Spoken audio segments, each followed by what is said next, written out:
Welcome to the Sustainability in Motion podcast, brought to you by ED4S. We focus on the fast-moving sustainability world to help the business community better understand the sustainability and environmental challenges we face. I'm Matt Orsagh, Chief Content Officer at ED4S. And I'm Nawar Alsaadi, founder and CEO of Kanata Advisors and Chief Advisor to ED4S. Today, we're going to be talking about sustainability and proxy season. We'll drop this podcast right in the middle of proxy season.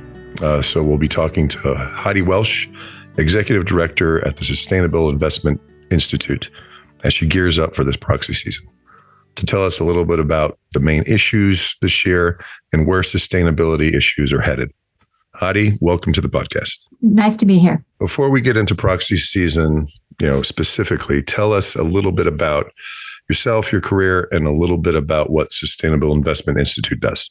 Right. So I have been doing this for a long time. I started out working at one of the original think tanks in the field, the Investor Responsibility Research Center, which predated the IRRC Institute. So IRRC, the original one, was set up in the early 70s, not to be an advocacy group, but to do a sort of thoughtful analysis of new issues at the time that were coming up.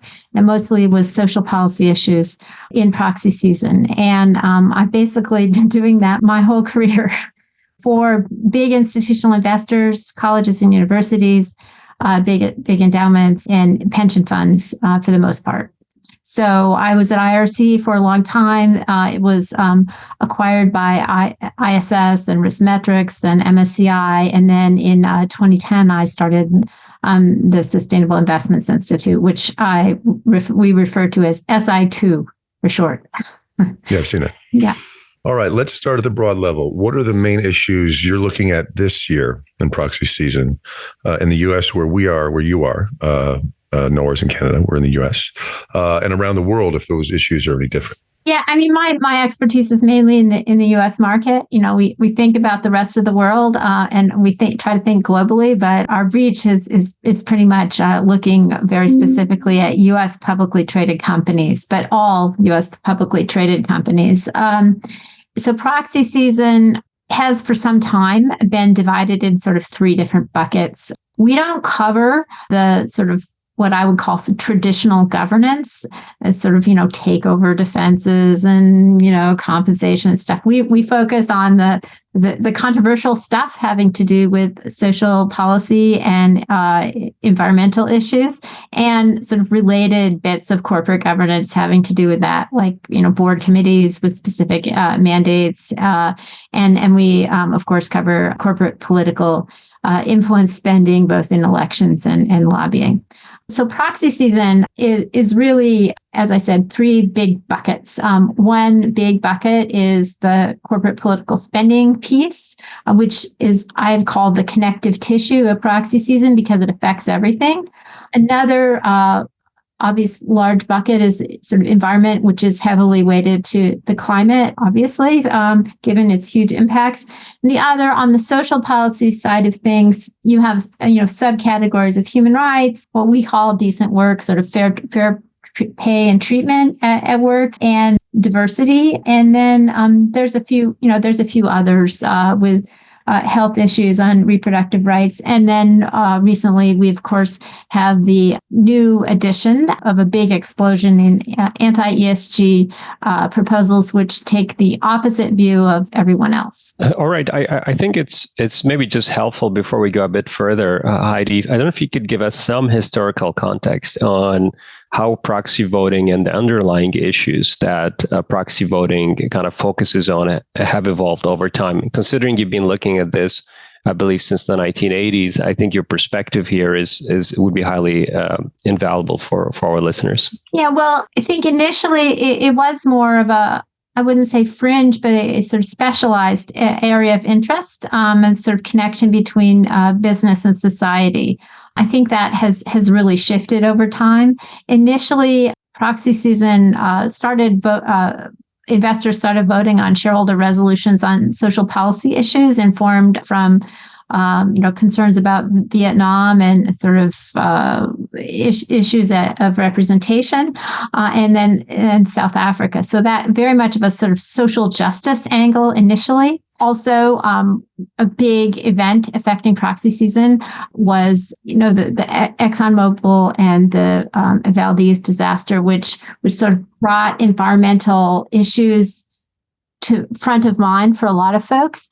And not long thereafter, in developing now and sort of really in the DNA of Wall Street now, is climate change, which has such fundamental impacts on the economy and how companies operate that it's created, legions of quant analysts on Wall Street trying to deal with what this means. That all comes out in proxy season, and I think that climate change and the quantification of risk and opportunity has really affected all the other aspects of proxy season, because it's put numbers on things. It's still hard to put numbers on some of the social policy things, but it's sort of legitimized ESG, if you want to call it that, in a way that wasn't there before, as a sort of mainstream sort of risk opportunity question. And that then plays out in proxy season, which for forever, at least as long as I've been doing it, has reflected the sort of key public policy controversies of the day. So if you have somebody fighting about something in the public policy arena, it's going to come out in proxy season. It's going to be translated into business issues.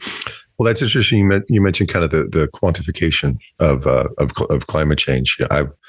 I've been doing this for too long myself. Not quite as long as the 80s, but I worked at a place called Governance Metrics International that became part of MSCI, and we were looking at all these issues and trying to quantify everything and trying to get people interested in these issues. So just to sidetrack a little bit on what you've seen around climate change and the growth of the popularity of and support, I guess, is what I'm asking, of resolutions around climate change. And then we can extrapolate into the future. Is that going to be something, I'm just curious, I'm asking you this question, but about other natural capital issues that we're starting to quantify. Just what have you seen, the past 5 to 10 years on the growth of climate change and ESG, more support for those issues? Yeah, well, I think, one sort of premise at present is that because the support for shareholder resolutions on climate change and other sort of social and environmental issues has dropped in the last couple of years, that somehow this means that ESG is dead. I think this is a very premature obituary. Rather, ESG is so alive that there's no way it's going to die. It may be relabeled. But what I do think the reason why the support has fallen, I think it's partly political maneuvering, and I think it's also partly because shareholder proponents always are sort of pushing the envelope and asking for more than is, and that's always been the case. You saw not on climate change, but on, say, predatory lending. You had faith-based investors raising predatory lending issues as a sort of substantial potential risk to financial companies. And then that was 10 years before the financial crisis. And so that was informed by social concern, but had clear financial impacts. So I'm not sure that answers the question about climate change, but I think the question about who supports shareholder resolutions and who supports sort of pushing the envelope is an interesting question. And almost all of the drop in support over the last couple of years for climate change proposals and then knocking on to other issues is a sort of pullback from the very largest financial players, the big three in supporting these resolutions. And I can't not think this is partly political, just because of the sort of nature of politics in the United States today. We didn't change the coding on a whole lot of our sort of designations of climate change proposals. They're still asking for, emissions disclosure and target setting. And that hasn't really changed. It's changed around the edges, but the fundamentals of climate change have not changed. They're getting worse, not better. And anyone who knows anything about climate change gets more and more depressed when you start looking at the trajectory. We're not going to meet the targets. The temperature is going to go up. We've seen, smoke in the cities and the fires and all this stuff. I mean, it's not fake news. It's real, and all companies and investors are going to have to deal with that. So it's a sort of tragedy of the commons if investors are not really grappling with that and supporting a change, I think. To be clear, we are not an advocacy group, and I don't agree that all shareholder resolutions should be supported. Some are badly constructed. Some are flaky. Some are really good. Some have good arguments. Some are not. My job is to sort of look at them, try to assess the gap between what is and what's requested, and whether or not other people are doing this and think that's a good idea. Yeah. Sort of set the table for people to make decisions based on available data. That leads me to another question we had talked about the state of and how engagement has changed between companies and investors throughout the years. I remember, 20, 30 years ago is when I started this, there was not much engagement, and it was more an adversarial relationship between investors and companies. And that's evolved. And I'm curious your take on that and the positives of engagement and what you've seen and what else we need to do around engagement. Yeah. So, I mean, I have a very particular sort of perspective looking at sort of what comes out into proxy season, but proxy season is just sort of the tip of the iceberg. And I agree with you that engagement has really changed. I mean, chief sustainability officers, or it's kind of a new thing in the grand scheme of things. Initially, I remember, 30 plus years ago, you had at Bristol Myers Squibb, you had a issues management team, and all of those folks, they were sort of had one foot in the legal office, one foot in the sort of PR office, and not very much of a foot in the sort of operational management. That's really shifted. Again, partly because of climate change, partly because folks are looking at sort of human capital management issues and seeing real bottom line impacts. Boards have gotten more diverse. They could get a lot more diverse, but the business case for sustainable management and good bottom line impacts, it has developed enormously over the last 3 decades. And I think investors understand that and companies understand that. So you have this engagement process with people on both sides of the sort of corporate door, understanding that there's value to be gained by this. And the question is, how much can you do? What makes sense for a particular company? So and a shareholder resolution is really a failure of engagement. Companies are much more likely to talk to their investors now, not just the big ones, but I would say the smartest companies are willing to do a sort of 360 look at, well, maybe these people have some good ideas, maybe that others don't. But why don't we talk to them? Let's hear all the ideas, put them on the table, look at them, and see, maybe we'll find something we didn't know about. So a sort of a larger universe of inputs, I think, is what happens in engagement now. And if those talks break down, or if the sides just don't agree, then you're going to have a shareholder proposal. But there's a whole lot that goes on before, during, and after a proposal gets to the proxy ballot. Yeah, that's a great way to frame it. People see the proxy ballot in the proxy season. They think, well, there's this time in April and May where everything happens, and that's not really the case. Well, we'll move on to another question, but I forget who said it. I wish I remember who said it, but a company I was speaking with years ago told me that the way they look at it is that investor engagement is free consulting for them. They don't have to take it. They don't have to agree with it, but it's a point of view outside of the company that they should value. And again, they don't have to agree with it 100%, but it gives them insights into what's happening out there in the investor community. So I would add one thing that has really changed. So initially, you had fairly smaller investors asking companies to do things, and that has fundamentally changed. And I think that has changed how shareholder proposals and engagement are perceived by companies.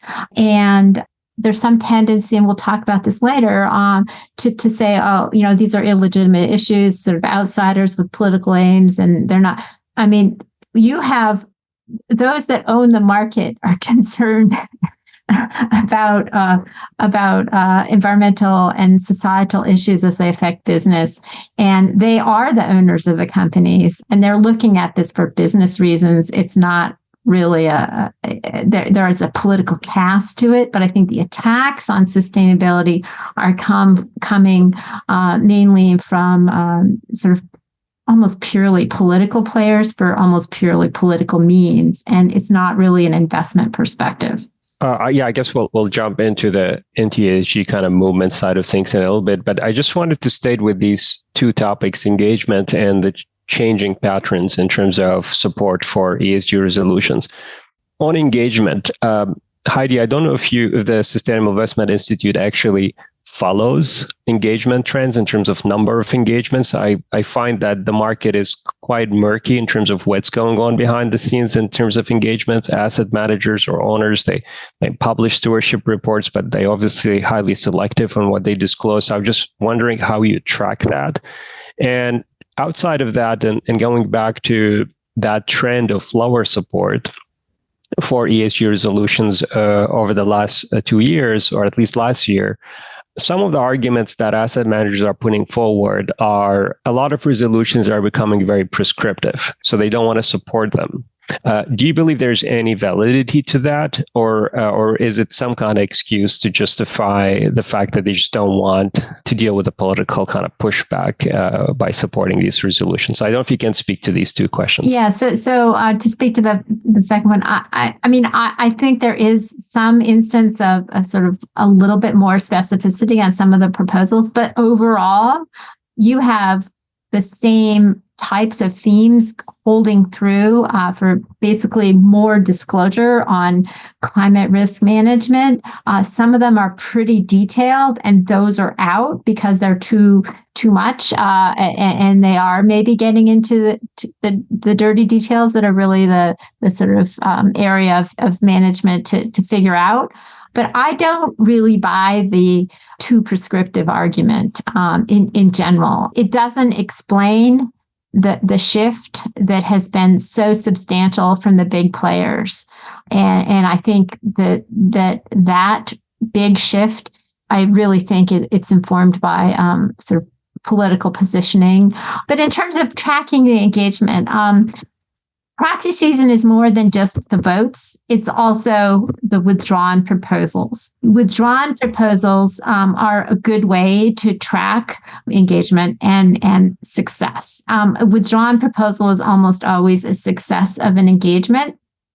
So you may have had discussions behind the scenes between shareholder proponents, investors, and the companies about certain things, and the proponents may get sort of frustrated, and so they'll file a shareholder resolution, and then there'll be more intense discussion, because the last thing a company wants is to have a sort of uncontrolled discussion about controversial topics that may come back to bite them. So companies don't really like to have shareholder resolutions on proxy statements. The corporate secretaries will tell you their job is to sort of keep them off the proxy statements. So you sort of up the ante in negotiations about shareholder resolutions, and the proponents can sort of use that power to sort of get what they want, and then the companies try to give them as much as they think they can give them. So tracking withdrawn proposals, very important, and we do that. It's hard to do because you have to sort of have a good Rolodex and know who filed what. We really try to track everything that is filed and then follow it through to its final disposition. And that also includes proposals that get filed but don't go to votes because the SEC agrees with company contentions that they don't meet provisions of the shareholder proposal rule. That has shifted. That's a bit of a, this is going beyond your question, but that the SEC bit has shifted some. It has become a bit of a political football in a Democratic administration, more permissive, and a Republican administration, tighter and less permissive. We're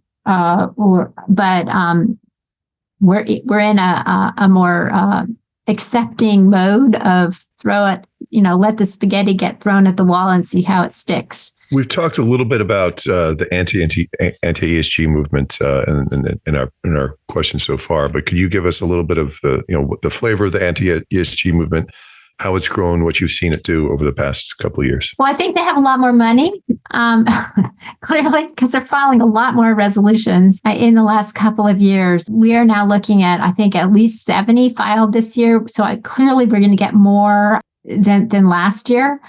Almost all of the anti-ESG proposals are social policy issues against business consideration of diversity and inclusion, for the most part, against consideration of racial justice, and viewing and characterizing other proponents as being wholly political.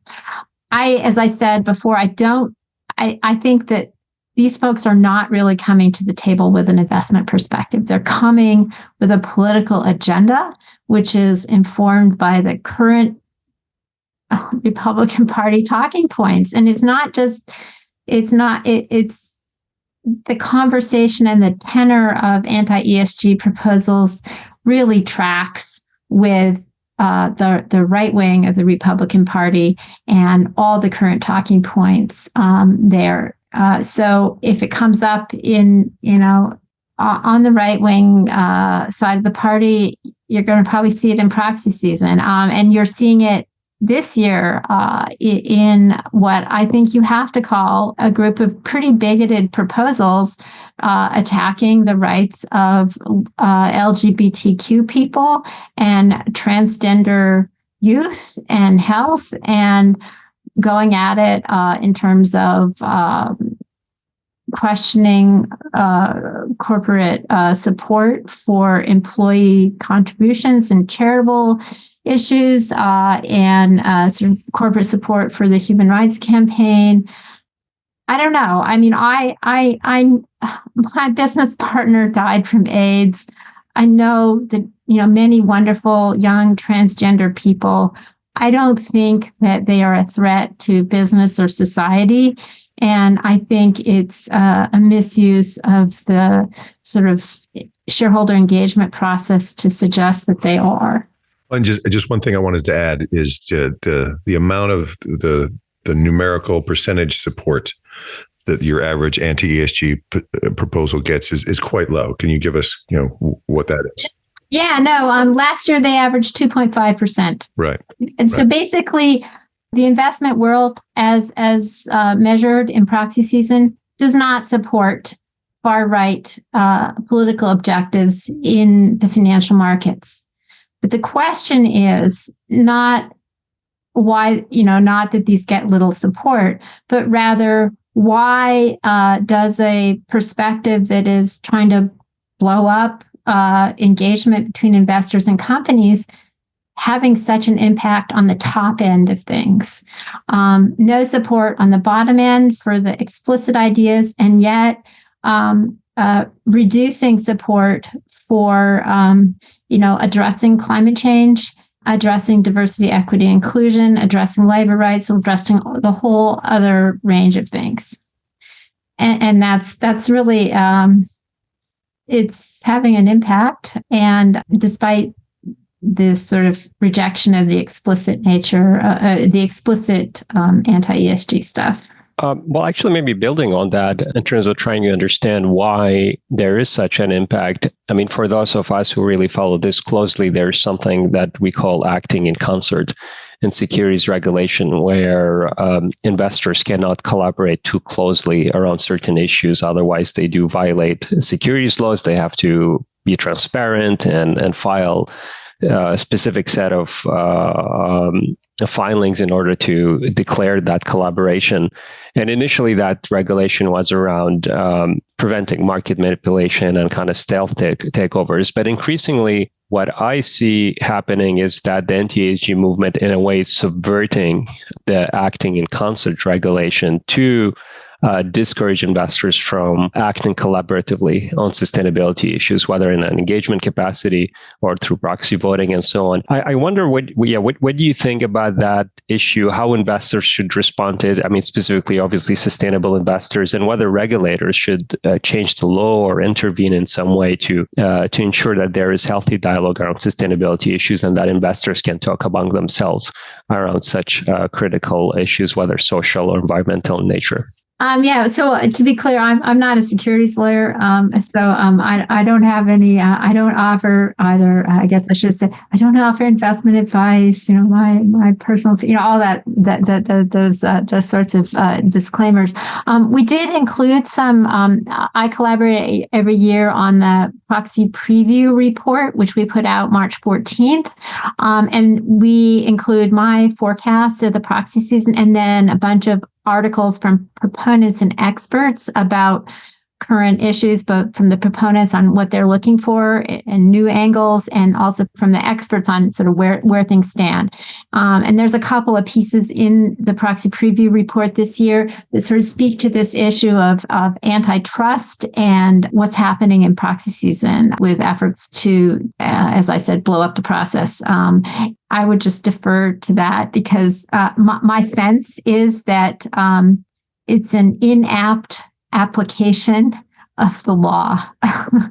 It's not true that you can't talk to people about environmental and social issues and talk to companies about that.